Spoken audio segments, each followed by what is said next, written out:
Welcome back to Living Out Loud. I'm Susan Karp, the Executive Director of the Arlington Council on Aging. Today we have a known guest, Mark Waxmonsky, who's our nurse practitioner. And today we've also invited Ivy LaPlante, who is the Director of the Arlington Youth Health and Safety Coalition. Today's topic is one that you've seen in the paper for a variety of reasons, but we're going to be focusing on the opiate crises. So welcome, Mark, once again. Ivy, we welcome you to the show. Thank you for coming. Thank you for inviting me. So, Mark, let's talk about the opiate crises and as it relates to seniors, and then Ivy, if you'd like to join in with us to talk about how the Youth Health and Safety Coalition in Arlington can interact with seniors and how it does anyway.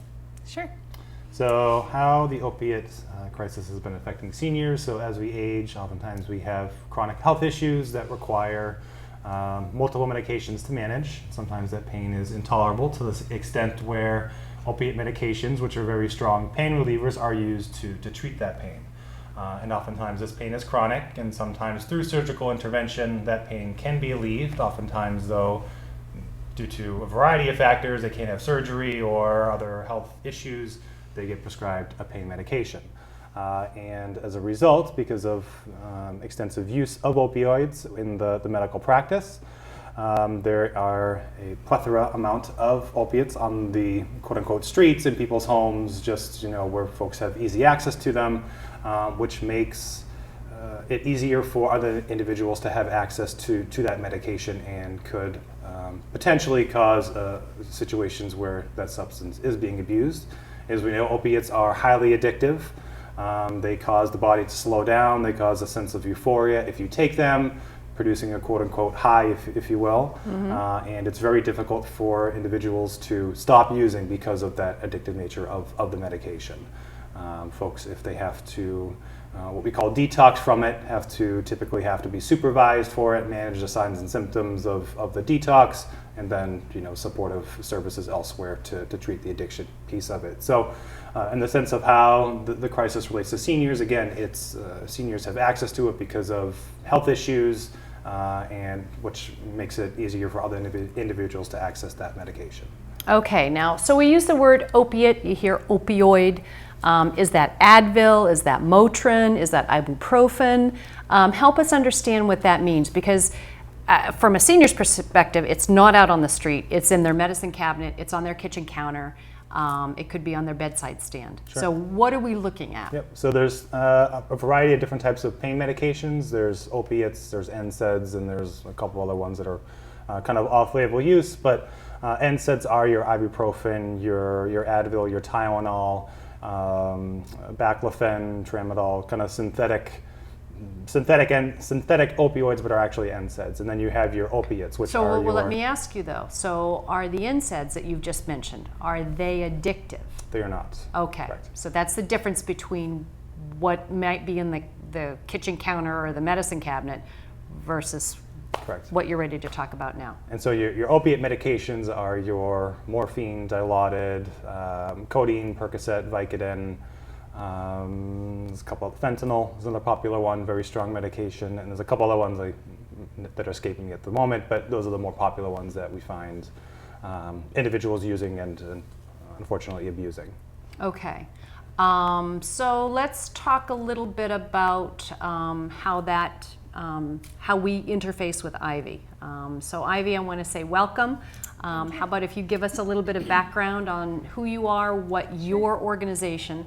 So the Arlington Youth Health and Safety Coalition is actually underneath the Health and Human Services umbrella, which is the same umbrella that houses, if you will, the Council on Aging.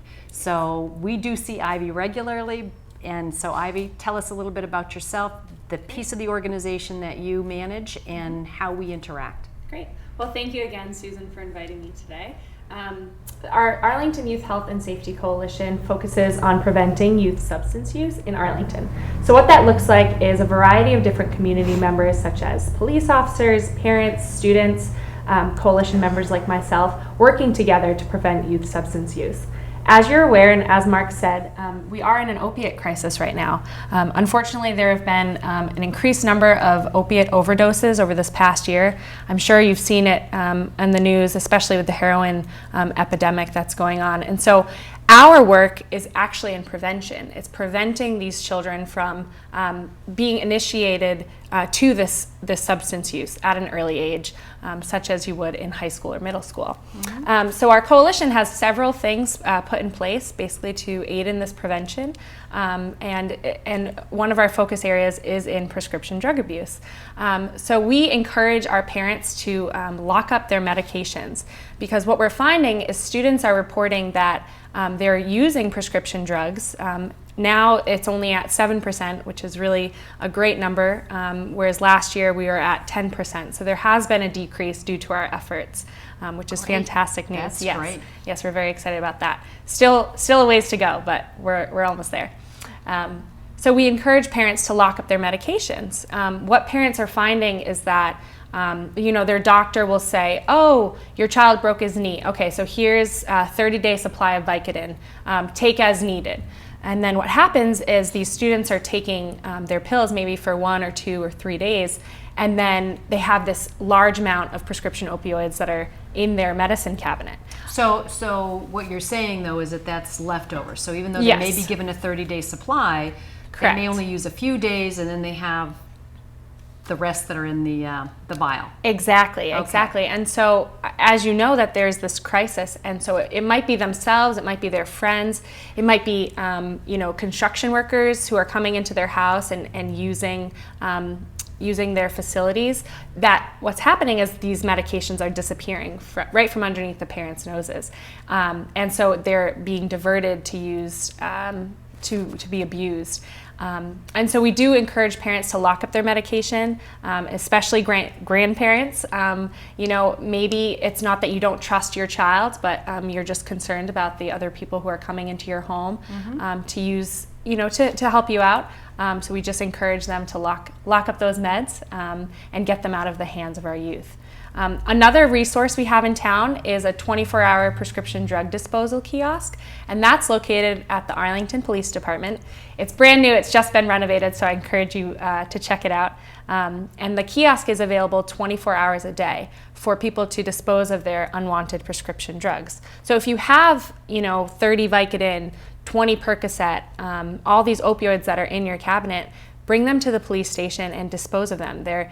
It's an anonymous drop box, so there's no questions asked. They're not going to take down any of your information. You can just drop it off, which prevents use from youth, and also is better for our environment instead of emptying them down the toilet or burying them in the backyard, because we know that could possibly get into our water supply. Right. And now you mentioned a large amount of leftover medication, Yes. but I might throw at you any leftover medication to go ahead and get it to this drop box.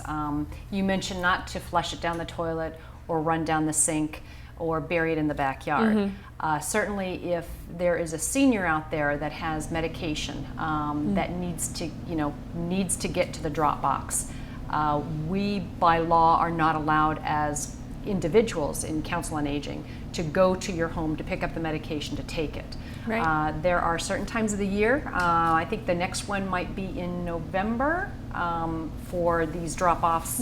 That might be Sharps. I'm not sure if it's Sharps or if it's drug. It's Sharps. Right? The prescription drug disposal days, that's the drug take-back days, they happen twice a year, once in the fall, once in the spring. We just had our spring collection at the end of April. Right. And so the next one will be in the fall. But that's just an all day long where we kind of sit outside the police station collecting these drugs.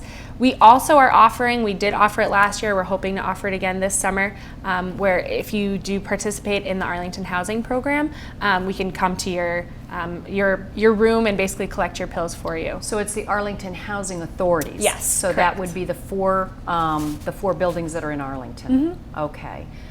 That's really very good information. So, Mark, let's talk a little bit about the impact on seniors. So, Ivy, you may or may not be aware, but we formed the Arlington Elder Abuse Task Force back in 2014. And a part of our mission is to uphold the economic and personal safety of the seniors in Arlington. So the personal safety for us comes into play as it relates to the opioid and opiate, crises. Mark, how about if I turn it to you for you to talk about, perhaps, grandchildren coming in and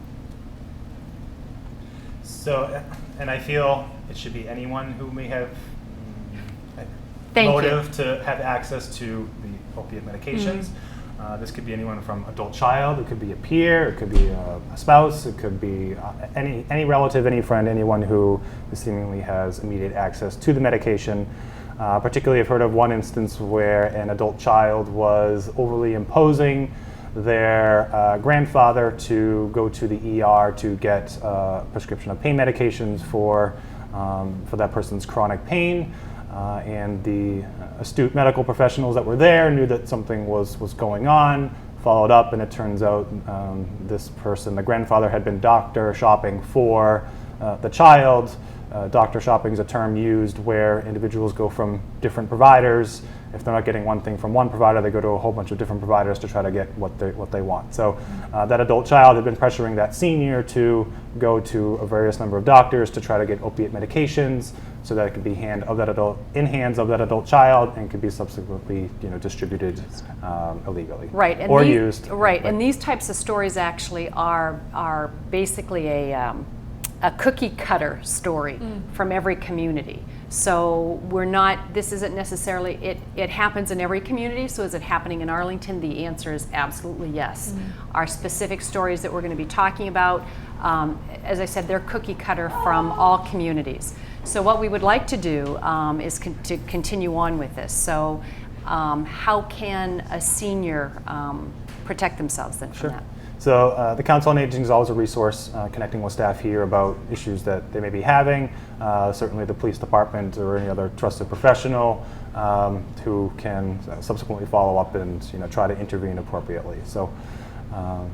Okay, because I mean we talk an awful lot about abuse.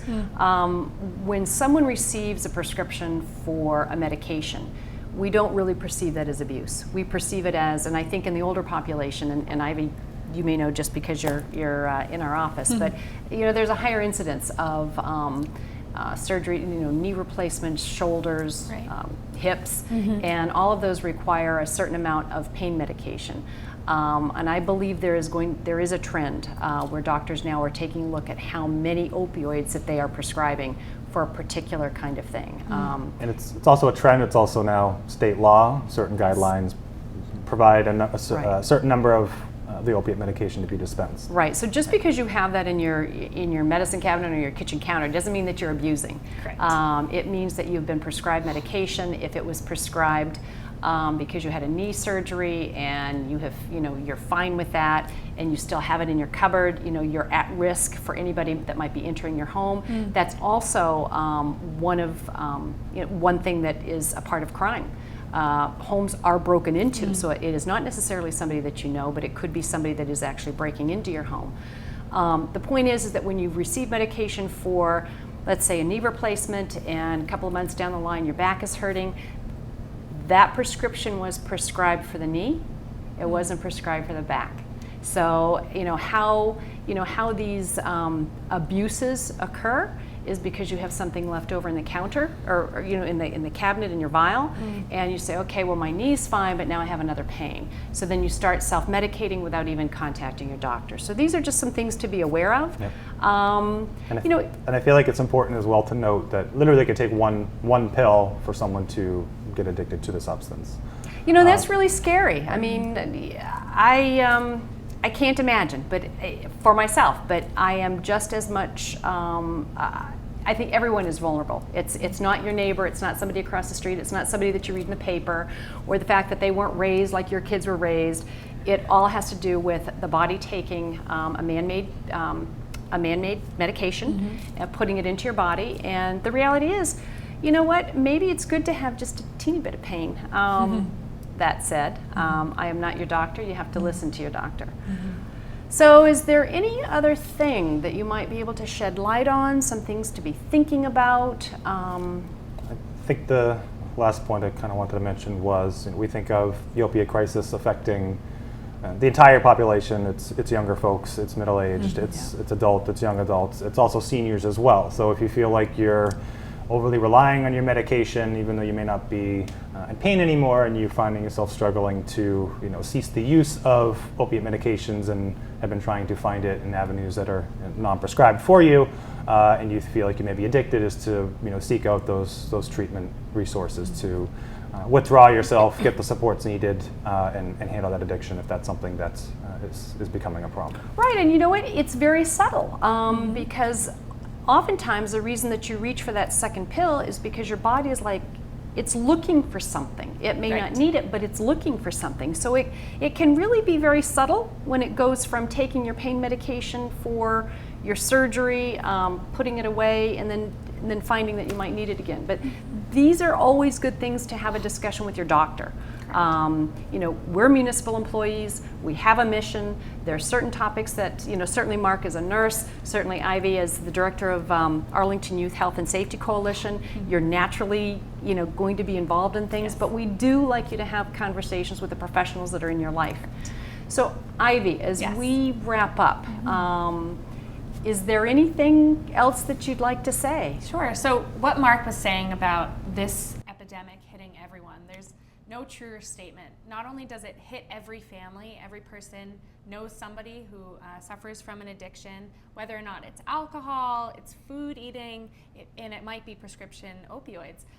There's also something that every single person in the community can do to help. And in order to combat this crisis, we really have to come together as a community. So as Mark was saying, if you yourself are suffering from this, make sure you're talking to somebody. Talk to your doctor, talk to your family, let them know that you need their help. And also, do your part. Dispose of your unwanted drugs. Encourage safe prescribing habits from your doctors. Have these conversations with community members, because really everybody can help out in fighting this crisis. And I think that in Arlington especially, we're all really connected with each other, and we can make a really big impact. That's great. That's great. Ivy, I want to say thank you very much for joining us. Mark, I'll see you back at the, we're not going to shake hands. I'll see you back at the office. Yes. Thank you very much.